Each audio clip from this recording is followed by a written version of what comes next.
Halo Sobat Nime, apa kabar kalian baik-baik saja kah? Bang Jack nih akhir-akhir ini cukup sibuk, biasalah akhir tahun kan pembukuan ya kan. Dalam kesempatan kali ini Bang Jack akan membahas lagi Magic Emperor Light. Dah ayo langsung aja kita gas. Part ke-6 season 2 dimulai dari chapter 232. Di depan gerbang kota Feng terdengar banyak sekali hentakan suara kuda, di mana kuda-kuda ini membawa banyak sekali bendera-bendera perang bersamaan dengan ribuan prajurit di atasnya. Dan terlihatlah keempat jenderal perang ini berlutut untuk menyambut seseorang yang akan tiba. Dia adalah Marshal Dugu, sang dewa perang kekaisaran Tianyu. Pria tua ini bertanya bagaimana tentang situasi saat ini. Apakah keluarga Luo dalam kondisi baik-baik saja atau bagaimana? Salah satu jenderal pun mengatakan sesuatu, yaitu si pria kuning. Ia mengatakan kalau saat ini keluarga Luo dalam kondisi yang baik-baik saja. Mendengar kalau keluarga Luo dalam kondisi yang cukup baik membuat pria tua ini merasa sedikit lebih lega. Karena ia takut bila terjadi sesuatu dengan keluarga Luo, ia tidak memiliki muka untuk bertemu dengan kaisar. Karena ia secara pribadi telah diutus oleh kaisar untuk menjaga keluarga Luo. Melihat masternya begitu bersyukur membuat pria kuning ini sedikit bingung. Ia bingung harus mengatakan seperti apa. Ia pun menambahkan kalau sebelum mereka tiba, keluarga Luo telah diserang terlebih dahulu oleh sekelompok orang-orang kuat. Marshal Tugu yang tadinya sangat tenang kini ia terlihat sangat panik. Ia berteriak sembari bertanya tentang jumlah korban dari pihak keluarga Luo. Dan ia juga bertanya tentang siapa kelompok yang menyerang. Ia pun tidak berhenti bertanya tentang keadaan keluarga Luo. Mendengar pertanyaan yang bertubi-tubi dari Marshal membuat pria kuning ini sangat bingung. Ia mengatakan kalau saat ini info yang mereka dapatkan sangat terbatas. Mereka juga tidak tahu atas pertanyaan yang dikeluarkan oleh Marshal. Mendengar itu membuat Marshal Dugu sangat terkejut. Ia sangat marah karena para jenderalnya sangat tidak kompeten dalam menjalankan misi kali ini, yang mana misi ini diutus langsung oleh kaisar. Ia yang sangat marah mengatakan kalau mereka menjadi seperti ini pasti karena mereka terlalu bersantai dengan minuman alkohol. Dan Marshal mengatakan ia akan menghukum mereka semua dengan sangat tegas menggunakan hukum militer. Mendengar kalau mereka semua akan dihukum membuatnya kini kembali berbicara. Kini ia menjelaskan tentang apa yang ia lihat saat mereka tiba di kota Feng.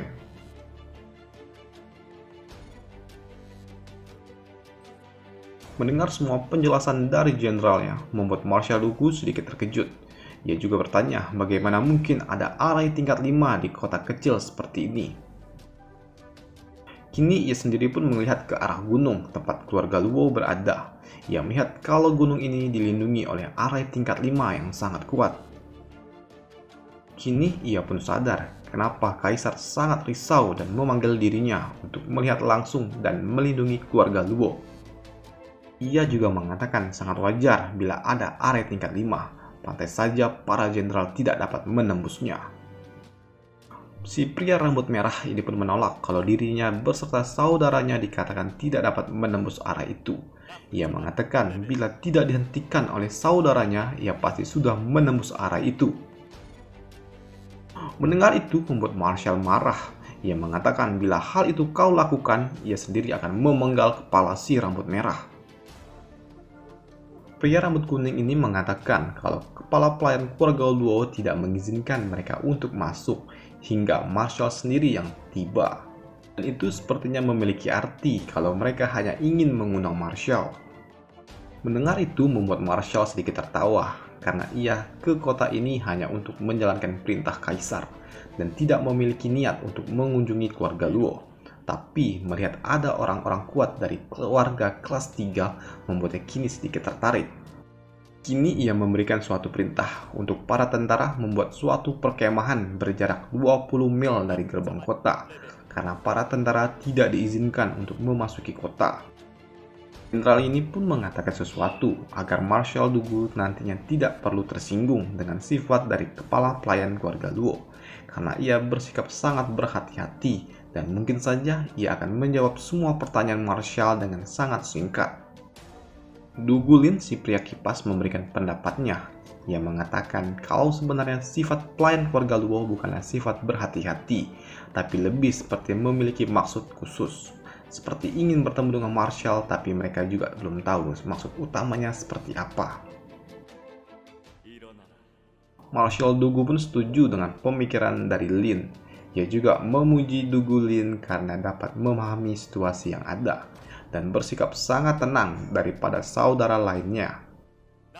Kini ia pun berjalan menuju Gunung Batu, tempat keluarga Luo berlindung, dan tentunya ia diikuti oleh keempat jenderal di belakangnya.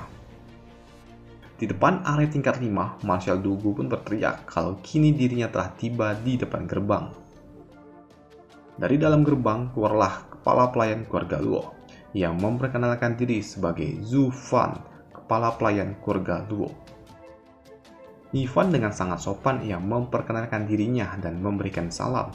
Dengan dingin, Marshall bertanya, apakah kau kepala pelayan keluarga Luo?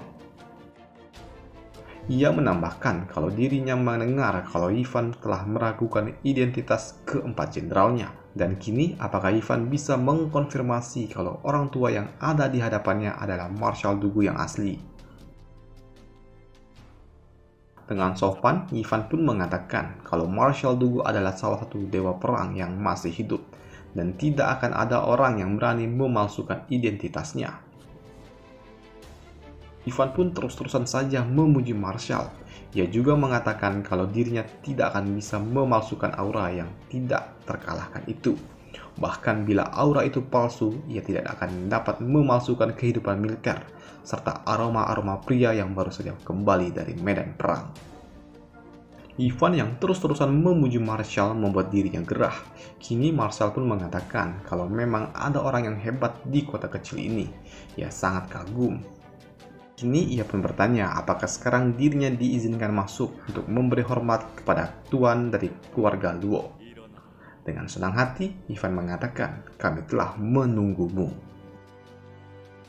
Kini Marshal Dugu berserta keempat jenderalnya memasuki gerbang area tingkat 5 milik Ivan. Salah satu jenderal perang si rambut merah dengan angkuh kini ia mengatakan, sekarang kau tahu kan kalau kami ini asli. Dengan sopan Ivan mengatakan benar. Pada awalnya aku tidak tahu soal gunung dan mohon jangan tersinggung. Kenapa gunung? Ya, itu adalah bahasa kiasan untuk menunjukkan bahwa orang itu adalah orang besar layaknya gunung. Tapi tidak dengan Dugulin, ia sangat cerdas, ia paham akan situasi yang ada. Ia bahkan melihat Ivan memiliki pikiran yang sangat licik dan luar biasa. Ia bahkan mengatakan kalau Ivan sangat licik dan nampak seperti Zugi, yaitu Perdana Menteri dari Kekaisaran Tianyu. Kini mereka telah memasuki camp tempat keluarga Luo. Terlihatlah banyak sekali tenda-tenda perang di dalam sana. Hal itu pun tentu saja membuat Marshal Dugu terkejut. Ivan mengatakan agar Marshal tidak tersinggung. Mereka melakukan ini semua hanya untuk bersiaga karena telah terjadi penyerangan beberapa waktu lalu sebelum Marshal tiba. Ivan juga mengatakan kalau para penjaga mereka telah berlatih siang dan malam. Dan ia juga menawarkan apakah Marshal mau melatih para penjaga dari keluarga Luo untuk ke depannya. Ketika Marshall memasuki lebih dalam, ia sangat terkejut dengan apa yang ia lihat, karena ia melihat ratusan atau ribuan orang yang sedang berlatih seni bela diri. Orang-orang ini adalah anak-anak yang dikumpulkan oleh si gadis ungu. Jika kalian ingat, sebelum Ivan pergi, ia pun menyuruh gadis ungu Li untuk mengumpulkan anak-anak dan memberikan pelatihan serta memfilter mereka sesuai dengan tingkat kemampuannya. Itu ada dibahas di part ke-6 season pertama. Kalau kalian lupa, kalian bisa lihat di playlist. Anak-anak yang tersisa adalah anak-anak yang sudah menjalankan pelatihan yang sangat ketat di bawah pengawasan kepala penjaga Pang. Walaupun tentunya mereka bukan lawan yang pantas jika harus berhadapan dengan para tetua tentunya. Melihat keluarga kecil dapat memiliki pasukan seperti ini membuat Marshall pun terkejut. Ia yang sudah bertahun-tahun di militer pun tahu kalau membuat pasukan seperti ini tidak dapat dilakukan dengan waktu yang sangat singkat. Dan tidak mungkin kalau itu semua dilakukan oleh rekrutan baru jika hanya untuk menyambut dirinya. Walaupun semua pasukan itu adalah anak-anak, tapi anak-anak ini terlihat sangat tegas. Ia juga tidak menyangka kalau di kota kecil seperti ini ada seseorang yang benar-benar dapat melakukan hal seperti ini. Ia juga menambahkan kalau ini sangat luar biasa dan benar saja, kalau di gunung ini pasti ada orang yang sangat hebat. Ivan mengatakan kalau keluarga mereka baru saja tertimpa bencana, jadi hanya tertinggal beberapa saja yang tersisa untuk berlatih. Dan ia meminta maaf jika itu membuat Marshall tertawa dengan keadaan mereka saat ini. Tapi Marshall pun menyangkal. Ia mengatakan kalau benar anak-anak ini masih memiliki kultivasi rendah, namun mereka memiliki pandangan yang sangat tegas. Dan ia yakin mereka akan menjadi prajurit elit di masa depan. Ia juga menambahkan jika prajurit ini dianggap lemah, pasti para pasukan elit dari keluarga Luo adalah sekumpulan monster-monster. Ivan pun tidak menjawab pertanyaan itu. Ia hanya meminta agar Marshal Dugu memberikan suatu pencerahan untuk para penjaga mereka. Tapi Marshal pun menolaknya. Ia menganggap kalau ia tidak akan berani memamerkan keahliannya di hadapan keluarga Luo yang sangat luar biasa. Ini ia pun tertawa karena ia ingin segera bertemu dengan kepala keluarga Luo. Orang macam apa yang dapat membuat arai tingkat 5 seperti ini? Dugu Feng yang melihat Marshall sangat antusias, ia pun sadar dan berpikir pria hebat macam apa yang ada di balik keluarga Luo, karena dapat membuat dewa perang kekaisaran Tianyu kini merendahkan dirinya dan memberikan hormat, dan bahkan mereka memiliki prajurit elit yang tidak kalah hebat dengan pasukan militer. Kini Ivan pun mengajak mereka semua untuk bertemu dengan kepala keluarga Luo. Mereka pun melewati suatu bangunan. Dari dalam bangunan terdengarlah ada seseorang yang sedang membaca kitab suci dari seni perang. Marshall yang berjalan mendengar kalau ada seseorang yang membacakan kitab suci perang. Ia pun bertanya siapa yang membaca seni perang itu. Ivan pun mengatakan kalau itu adalah tuan muda mereka. Marshall yang penasaran, ia pun mengajak untuk melihat sejenak. Dari dalam sana terlihatlah si bocil kematian ini sedang berlatih dengan piring di kedua kakinya, dengan benda tajam di bawah bijinya. Kini Ivan lagi-lagi membual tentang keluarga Luo. Kalau keluarga Luo sangat kagum dengan Marshal Dugu. Ia juga mengatakan kalau ini semua dilakukan oleh tuan muda agar dapat bergabung dengan Marshal di militer ke depannya. Ivan juga mengatakan apakah Marshall mau menerima tuan muda mereka untuk bergabung dengan militer. Marshall pun menerimanya karena anak-anak muda bersedia bekerja untuk negara di medan perang sekalipun. Coba kalau kita masuk TNI bisa semudah ini, pasti nggak ada cacis-cacis yang pansos di TikTok itu. Nggak ada. Mendengar itu, Ivan pun langsung menyuruh bocil ini untuk segera mengambil teh untuk Marshal Dugu. Ivan juga langsung menyambut tangan Marshal. Ia juga mengatakan kalau ini adalah keinginan seumur hidup dari tuan muda mereka. Mereka semua yang kini kembali keluar dari bangunan itu, tiba-tiba ada seseorang yang memanggilnya. Dia adalah Nona muda Luo. Ia terlihat seolah-olah sangat terkejut. Marshall pun bertanya, siapakah gadis kecil ini? Ivan pun mengatakan kalau ia adalah nona muda mereka, Luo Yunsheng. Ivan pun berjalan ke arah nona muda ini dan membisikkan sesuatu. Yang jelas itu pasti suatu rencana licik. Kini nona muda ini pun memberikan salam kepada Marshal Dugu dan keempat jenderalnya dengan senyum manisnya. Hal itu pun membuat para keempat pria jomblo ini tersentil ginjalnya. Ivan mengatakan kalau ini adalah hal yang membahagiakan. Bagaimana kalau mereka melakukan pernikahan? Mendengar ada kata pernikahan membuatnya sangat terkejut. Dan lagi pula ada gadis imut di depannya.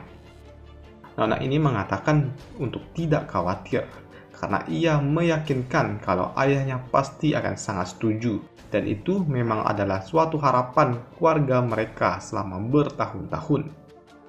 Kini Marshal pun melirik kepada keempat jenderalnya. Ia berpikir mungkin saja sudah waktunya para jenderal memiliki keluarga. Dan mereka juga telah melewati waktu dari usia menikah mereka. Kini Marshal pun mengatakan kalau Tuan Luo bersedia, maka ia dengan senang hati akan melakukannya juga. Kini Ivan pun melirik ke arah si bocil ini. Ini si bocil ini pun berlutut dan memberikan teh di dalam sebuah mangkok kecil untuk Marshal. Dan Marshal pun tanpa ragu meminum air itu. Kini si bocil pun mengatakan, "Salam ayah angkat." Marshal yang mendengar itu pun terkejut. Bocil ini mengatakan apakah dirinya salah memanggilnya ayah angkat. Ivan pun menambahkan apakah Marshal akan mengingkari masalah sepele seperti ini dengan statusnya sebagai Marshal dari Kekaisaran Tianyu. Mendengar itu membuatnya bingung apa yang sebenarnya terjadi. Ia pun kini merenung dan berpikir tentang apa yang sebenarnya terjadi. Ia pun berpikir tentang pernikahan. Pernikahan yang ia maksud tidak sama dengan pernikahan yang dimaksud oleh Ivan. Kini ia sadar kalau posisi si bocil ini saat memberikan teh adalah sebuah upacara pengakuan ayah dari budaya Kekaisaran Tianyu. Dan ia baru menyadari itu semua setelah ia menerima pengakuan itu. Kini ia tidak dapat menolaknya dan harus mau tidak mau ya mau bagaimana lagi. Kini Marshal pun terlihat bingung karena ia berpikir pernikahan yang ia maksud adalah pernikahan untuk para jenderalnya. Kini malah ia yang menikah. Pernikahan ini maksudnya adalah ikatan antara si bocil dengan Marshal Dugu sebagai ayah angkatnya. Karena sudah terlanjur dan mau bagaimana lagi, ya sudahlah. Daripada ia harus menjilat ludahnya sendiri. Ia kini memberikan wajengan untuk si bocil ini. Kalau ia tidak boleh macam-macam karena ia adalah anak angkatnya. Dan ia juga tidak boleh membawa nama Dugu untuk hal-hal buruk. Dan ia juga akan mendapatkan hukuman yang sama jika ia melanggar hukum. Ia akan diperlakukan sama seperti keempat jenderal lainnya yang merupakan anaknya. Entah anak kandung, entah anak angkat juga. Dan kini Ivan dan Nona muda pun memberikan selamat. Hal itu membuat keempat jenderal ini rada-rada nganu. Karena yang mereka inginkan adalah pernikahan salah satu di antara mereka, bukannya Marshal. Kini Marshal pun meminta mereka untuk bertemu dengan kepala keluarga Luo. Tanpa banyak bicara, Ivan pun meminta mereka untuk mengikutinya. Mereka pun berjalan menuju suatu tenda yang ada di ujung jalan. Dari dalam tenda itu hanya ada sebuah nisan. Ivan sembari berdoa, ia mengatakan kalau orang yang dikagumi tuannya kini telah tiba. Kini Marshal yang melihat itu ia pun sedikit menyesal. Ia mengira kalau pertempuran sebelumnya telah merenggut kepala keluarga Luo. Ia sangat sedih karena ia datang sangat terlambat dan tidak dapat mencegah hal itu. Dengan senyum jahat, Ivan pun berkata dalam hatinya, rencana sukses. Suatu rencana untuk menggiring suatu opini, dan itu telah sukses.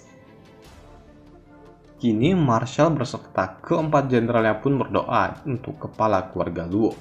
Setelahnya, ia pun bertanya, ada di lapisan apa kepala keluarga Luo? Ivan mengatakan kalau kepala keluarga mereka hanya berada di lapisan penempat tulang. Mendengar itu membuat Marshal pun sangat menyesal. Ia juga mengatakan bila orang itu masih hidup, ia akan mengangkatnya menjadi jenderal karena mampu membuat arai tingkat 5 seperti ini.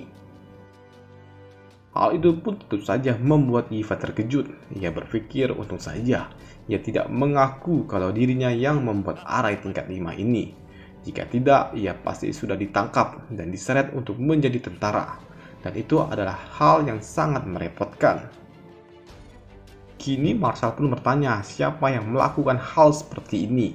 Ia sangat kejam karena membuat kepala keluarga hingga tewas. Ini adalah momentum yang Ivan tunggu-tunggu.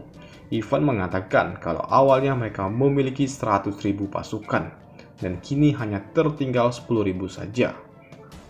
Tapi dua beradik ini pun bingung. Mereka berpikir sejak kapan keluarga Luo memiliki 10.000 pasukan.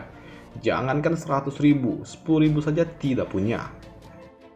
Marshal yang mendengar itu sangat marah. Ia tidak percaya kalau di kekaisaran ini memiliki penjahat seperti itu. Ia akan kembali ke kaisar dan melaporkan hal ini semua dan memusnahkan para penyerang-penyerang itu. Hal ini pun terus dikompori oleh kedua adik-beradik ini. Kini Marshal yang sudah terkompor, ia mengatakan kalau ia akan memberikan keadilan untuk keluarga Luo. Salah satu jenderal, si Du Gufeng, mengatakan tidak perlu khawatir karena Yun Hai, si bocil kematian, telah menjadi salah satu saudaranya.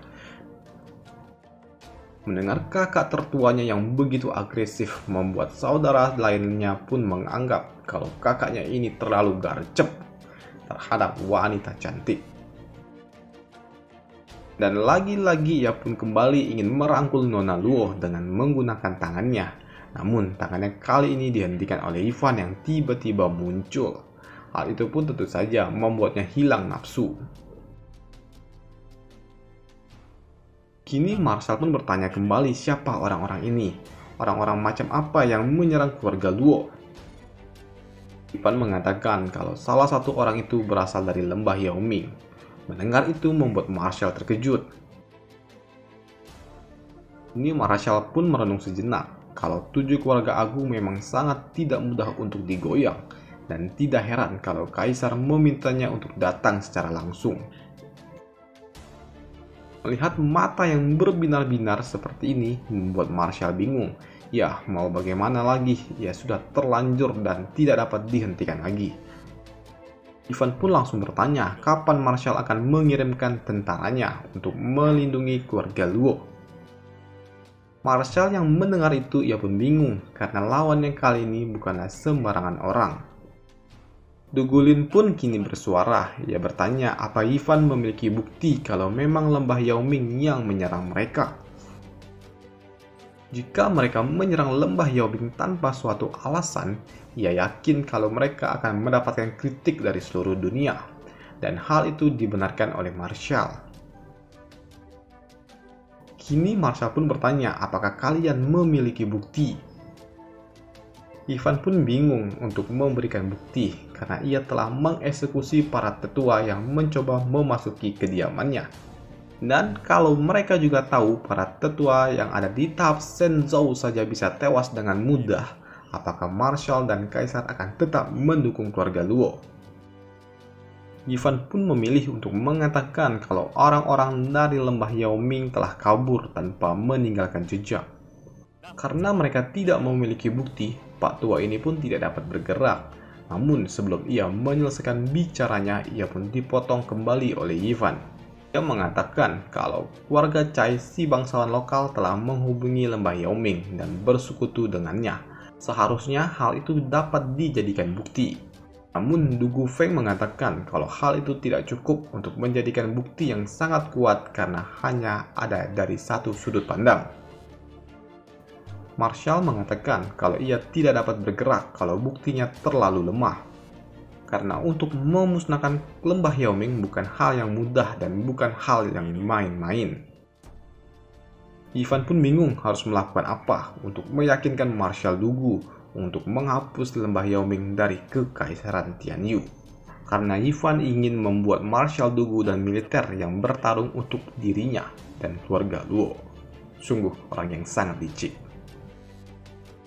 Tiba-tiba kepala pengawal Pang pun datang. Ia berteriak kalau mata-mata mereka menemukan sesuatu. Ia mengatakan kalau para mata-mata telah menemukan 3 pita melayang di atas kota Feng. Mendengar itu, Marshal pun mengatakan, ayo kita lihat. Di atas sana, mereka semua melihat ada 3 buah giok komunikasi. Melihat itu, Marshal pun terkejut. Kenapa ada pita komunikasi dari para keluarga bangsawan kelas atas? Ia pun menyuruh Du Gufeng untuk mengambilnya, tapi tiba-tiba saja Ivan terbang dan mengambilnya. Melihat Ivan dapat terbang dengan kecepatan seperti itu membuat mereka terkejut, karena saat ini Ivan hanya berada di lapisan penempat tulang. Melihat giok ini di tangannya membuat Ivan sangat senang dan ia pun tersenyum jahat. Kini ia pun bergerak ke arah Marshall dan berkata, "Marshall, Anda ingin bukti bukan? Sekarang buktinya ada di sini." Lihat itu dari dekat membuat Marshall semakin terkejut. Ia mengatakan kalau ini adalah batu milik kepala keluarga Yao Ming, Raja Obat Beracun, dan keluarga Harpy. Dan mereka semua ini diperintahkan langsung untuk datang kemari. Mendengar itu membuat para jenderal ini pun terkejut. Ivan pun mengatakan apakah bukti-bukti ini sudah cukup kuat? Lalu Ivan pun bertanya kembali, kapan Marshall akan mengirim para tentara ke lembah Yao Ming? Marshall pun mengatakan kalau mengirim pasukan ia harus membutuhkan izin dari kaisar. Tapi karena ia sudah mendapatkan bukti yang cukup kuat, ia akan memberikan keadilan untuk keluarga Luo. Ivan mengatakan kalau hal ini sangat tidak mudah karena ia akan berurusan dengan dua keluarga lainnya. Dengan mandat dari kaisar, ia akan melakukan apapun karena kaisarlah nantinya yang akan memimpin bila terjadi pergerakan. Tapi Ivan pun kembali memberikan peringatan. Karena Marshall sendiri yang akan berpartisipasi, ia meminta Marshall untuk membawa sesuatu. Mendengar peringatan dari Ivan membuat Marshall pun bertanya, memangnya ada apa lagi? Ivan pun meyakinkan kalau ada pihak lain yang bermain di balik layar dan memang mereka tidak memiliki bukti, tapi mereka meyakinkan hal itu. Ivan menambahkan mungkin ini bukan hal yang berarti bagi Marshall Dugu, tapi bagi keluarga kecil seperti mereka semua itu adalah monster. Kini Marshall pun terbawa dengan narasi yang dibawakan oleh Ivan, dan ia juga menebak di belakangnya lembah Yao Ming ada sesuatu. Marshall pun bertanya kembali, memangnya siapa lagi? Ivan mengatakan kalau yang dicurigai ada di balik ini semua adalah gerbang kaisar.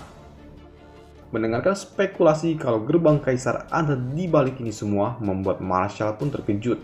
Karena ia harus berperang melawan 4 keluarga agung lainnya demi memberikan keadilan untuk keluarga kelas 3. Apa yang akan dilakukan oleh Marshall? Apa ia akan langsung mengirim pasukan untuk menyerang? Apakah ia akan melindungi keluarga Luo? Atau bagaimana? Ya, semua itu tergantung kaisar, karena ia hanya menjalankan perintah kaisar. Dan kita akan membahas lanjutannya di video selanjutnya. Dan sampai jumpa di video selanjutnya. Maaf nih Bang Jack rada-rada sibuk 3 hari ini. Biasa kan deadline akhir tahun memang pimpinan tuh banyak kali ceritanya. Sakit kepala Bang Jack. Dan sampai jumpa di video selanjutnya. Bye!